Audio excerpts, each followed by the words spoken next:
Shalom, bien-aimés dans le Seigneur, nous voici présents pour une nouvelle méditation biblique. Nous sommes le mardi 11 juillet 2023 et nous vous saluons au nom de notre Seigneur et Sauveur Jésus-Christ. Nous allons lire un texte dans la lettre de Paul aux Romains, Romains chapitre 8, verset 18. Nous lisons dans deux versions. Dans 8 secondes, il est écrit: j'estime que les souffrances du temps présent ne sauraient être comparées à la gloire à venir qui sera révélée pour nous.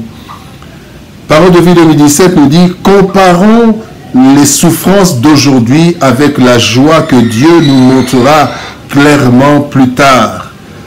À mon avis, elles sont peu de choses. Parole de vie 2017. Bien-aimés dans le Seigneur, une gloire incomparable. Une gloire incomparable, tel est le thème de notre méditation de ce mardi 11 juillet 2023.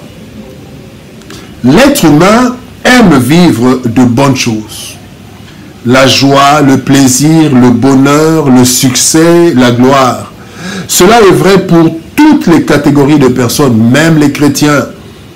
Et c'est tout à fait normal. Cependant, les réalités de ce monde nous font passer par des temps de souffrance dans divers domaines que personne ne désire, mais que nul ne peut éviter. Le texte de ce jour ne dit pas le contraire, mais il nous présente le tableau ou le projet que Dieu nous réserve, la gloire. Une gloire qui ne peut être comparée aux souffrances présentes, qui ne sont que peu de choses face à cette gloire que Dieu réserve à ses enfants et dont personne ne peut nous priver. Voyons les leçons que nous pouvons tirer de ce texte plein d'espérance. Première leçon, les souffrances du temps présent.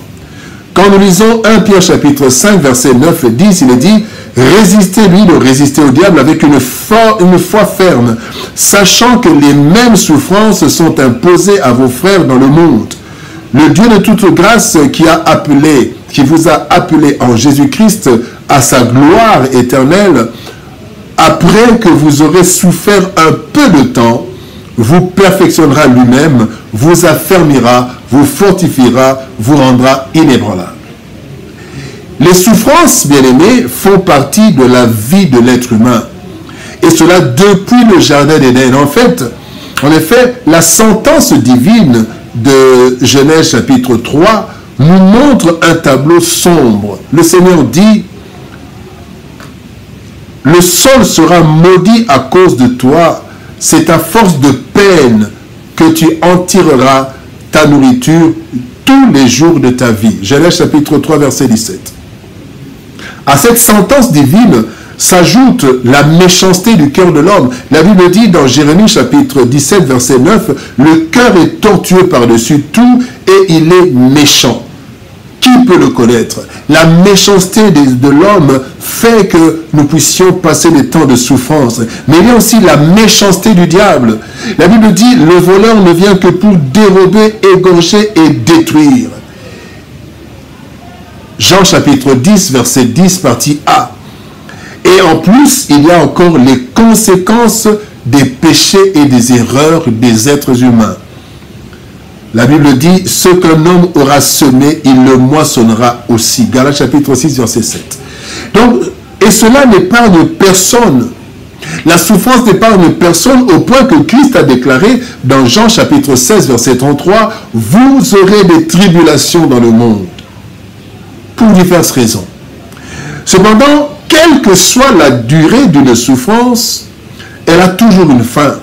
Selon que la Bible a dit dans Ésaïe chapitre 8, verset 23, « Les ténèbres ne régneront pas toujours. » Deuxième leçon, la gloire à venir. Dans Éphésiens chapitre 1, verset 18, la Bible dit que le Seigneur illumine les yeux de votre cœur pour que vous sachiez quelle est l'espérance qui s'attache à son appel, quelle est la richesse de la gloire de son héritage qu'il réserve aux saints. La souffrance, bien-aimée, est une réalité incontournable, certes, mais la gloire en est une autre aussi certaine, mais éternelle. Voilà pourquoi le texte du jour nous dit que que ces deux réalités sont incomparables.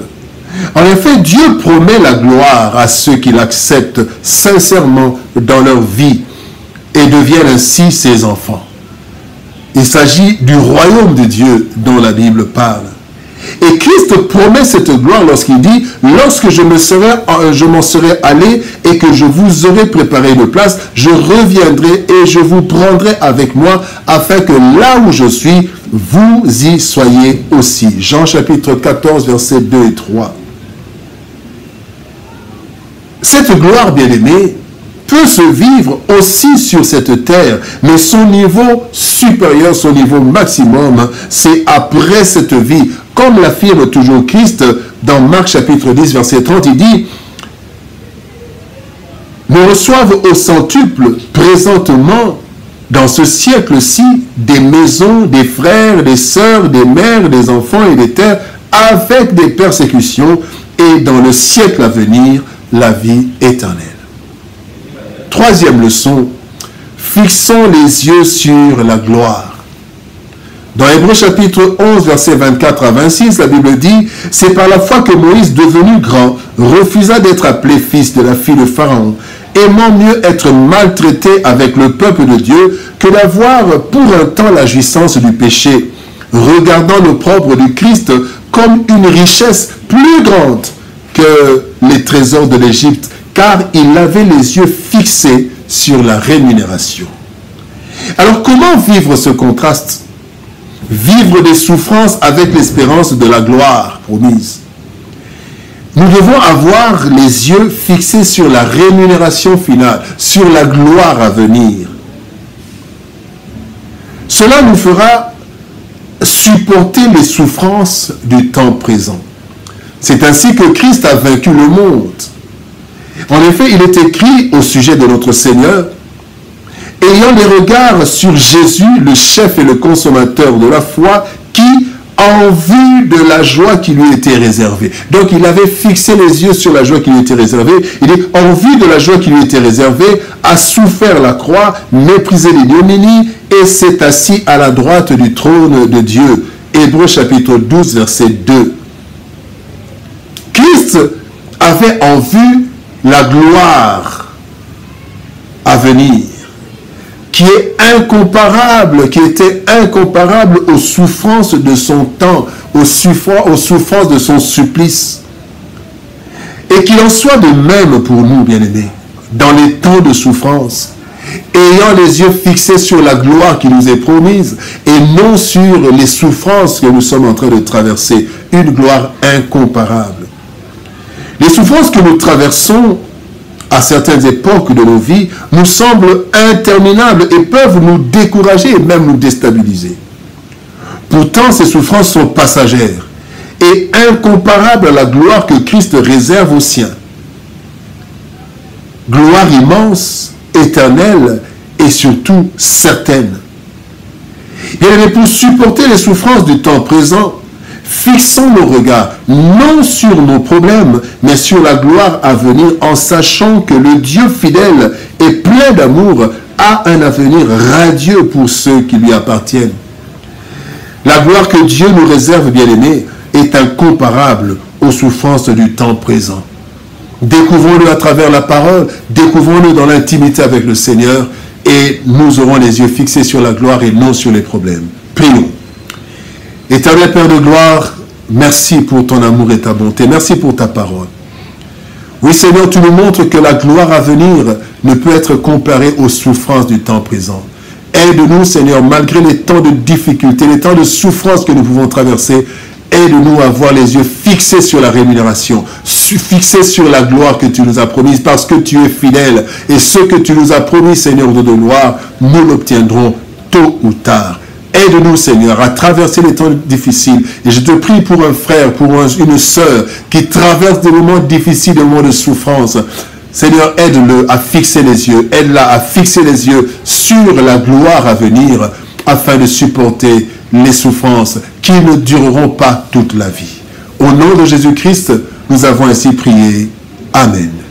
Bien-aimés dans le Seigneur, que Dieu nous bénisse, ayant les yeux fixés sur Christ qui a accepté la souffrance en ayant en vue la gloire à venir.